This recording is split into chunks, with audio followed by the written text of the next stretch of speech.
Tay, nag-open pa lang si Matindi ng workshop. Filmmaking. Gusto ko kasi mag-filmmaking, Tay. Tapos yung filmmaking... Di ba sabi ko sa'yo magsundalo ka?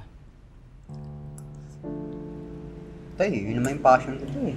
Passion? Wala akong pakialam sa passion mo. Gusto ko magsundalo ka. Kung hindi mo ako susundin, lumayas ka sa pamamahay na to.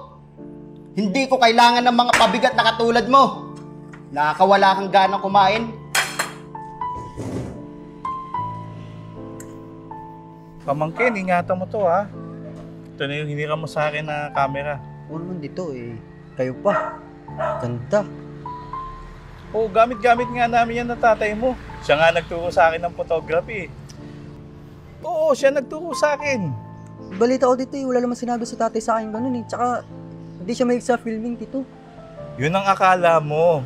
Nung araw, ganyan din siya eh. Passion din talaga niya ang photography.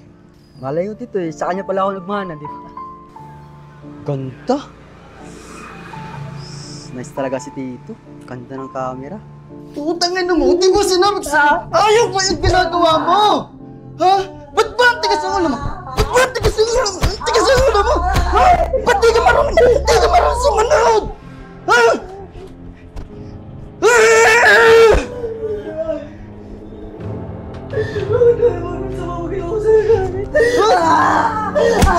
Ba't ang tigas ng ulo mo?